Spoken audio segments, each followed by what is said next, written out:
উপস্থিত সবাই আসসালামু আলাইকুম। স্যার, আমি মাইকেল চাকমার সাথে একমত। এই কারাগারগুলি আমাদের হেফাজতে নিতে হবে। তার আগেই আমি মনে করি বাংলাদেশে বসবাসরত যত বিদেশি নাগরিক এক্সচেঞ্জ তাদেরকে এটা ভিজিট করাতে হবে। এগুলি সাক্ষী, এনারা ভিজিট করলে নাহলে কিন্তু আজকে আসে অত আমরা এর পরের 5 বছর পর যে আবার হাসিনা ফেরত আসবে না, আবার এন্টি প্রপাগান্ডা হবে, আমরা বেকায়দায় পড়ে যাব। এটা সবাই দেখা উচিত, হাসিনা কেমন ছিল, কেমন আমরা ছিলাম, কেমন ছিল বাংলাদেশ। এই কারাগারগুলি এই 3.25 ফিট বাই 6.25 ফিট জায়গার মধ্যে ছিল, পুলিশের ভিতরে আবার একটা বাথরুম আছে। এটা জানা উচিত, পুরো বিশ্বের দেখা উচিত কেমন ছিল হাসিনা। এটা যত বেশি দেখাবেন আপনারা তত শক্তিশালী হবেন, এবং যত রাষ্ট্রদূত আছেন আমার দেশে তাদের সবার যাওয়া উচিত, বিশেষ করে ইন্ডিয়ান রাষ্ট্রদূত অবশ্যই। আমি মনে করি স্যার, আমরা যা কিছু বলি, নাবিলা আপা যা দেখালেন, এটা সেনাবাহিনীর সদস্যদের দেখা উচিত। আমরা বলতেছি অপরাধ, তারা মনে করে না ঠিক আছে, তাদেরও আমাদের সাথে একমত হইতে হবে। দেশের জনগণ তারা, আমাদের জনগণের বেতনে তারা ট্যাক্সের টাকা তাদের বেতন হয়, তারা আসবে না কেন? সেনাপ্রধান আসার দরকার নাই, তার অধীনস্থ এজিস ব্রাঞ্চ আছে যেটা শৃঙ্খলা দেখে, তার প্রতিনিধি থাকতে হবে এখানে। আপনি একটা রিপোর্ট দিলেন, সে বলল না আমি একমত না, তার একটা সুযোগ দিই, সে তার বক্তব্য বলুক, আমরা এটা বাই করছি, আপনারা বলেন কোনো আপত্তি আছে কি না, তাহলে তার দিক থেকে সে পরিষ্কার হবে।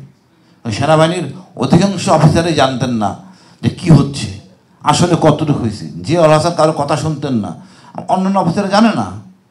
কারণ আমাদের রাষ্ট্রযন্ত্র এরকম হয়েছে, দেখা গেল ওই আপাত সরাসরি শর্টকাট করেন, চেইন অফ কমান্ড কাজ করে না।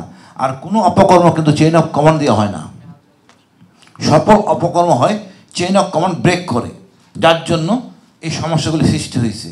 আর আমরা আলামত পাচ্ছি না। আমি কথা বলেছিলাম, ওই আমাদের যে আয়নগরে ছিলাম ওখানে এমওডিসি ছিল, ওখানে চিঠি দিয়ে আনতে গেলে নানা সমস্যা হচ্ছে।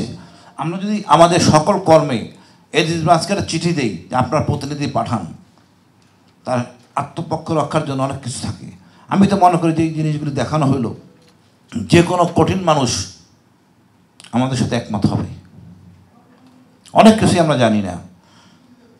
আমি এটাই বলবো, আর একটু সাজেস্ট করে আপনারা বলবেন আমাদের ট্রেনিংয়ের মধ্যে আর্মির এই ফৌজদারি কার্যবিধি অ্যান্ড হিউম্যান রাইটস এটাকে ভালো করে ঢোকানোর জন্য প্রতিটা আমার অনেক কিছু, এটা যদি আপনারা বলেন শক্তভাবে, কারণ প্রায় অকেশনে দেখা যায় সেনাবাহিনী আসে,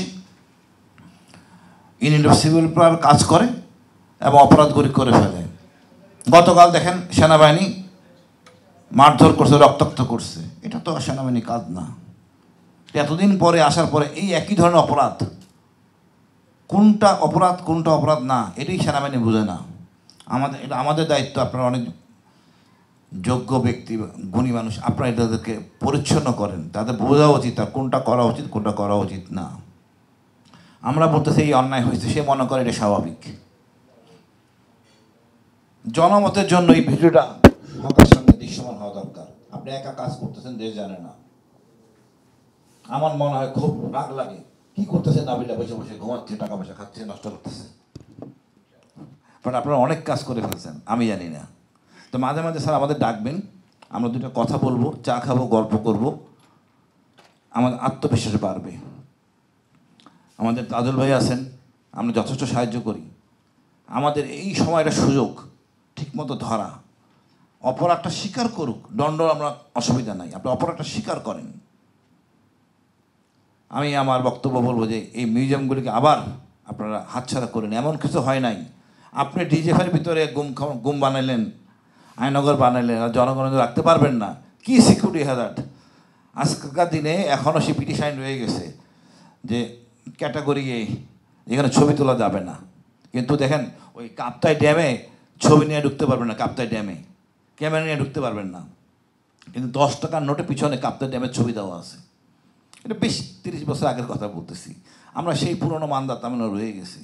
এখন সব কিছু আমি দেখতেছিলাম, মাইকেল চাকমা বলতেছিল যে এই ঘটনা, তার লোকেশন ডিজিএফআই আমি সার্চ করতেছি, পুরোটাই দেখা যাচ্ছে।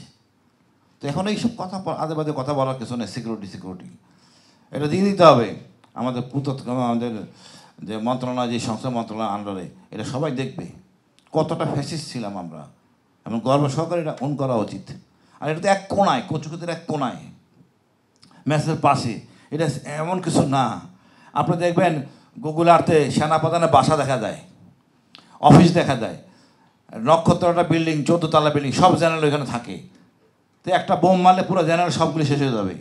তো এত কিছু হেদাট করে আপনি এটা দিতে পারবেন না, এইসব ফাইজলামি করার কোনো অবকাশ নেই। আপনি আগে চিন্তা করা উচিত ছিল এখানে করবেন কি করবেন না। আমি অনুরোধ করি আপনারা কঠোর হলে সব কিছু নিয়ন্ত্রণে থাকবে, ভবিষ্যতে আর ফ্যাসিস্ট সৃষ্টি হতে পারবে না। ধন্যবাদ স্যার।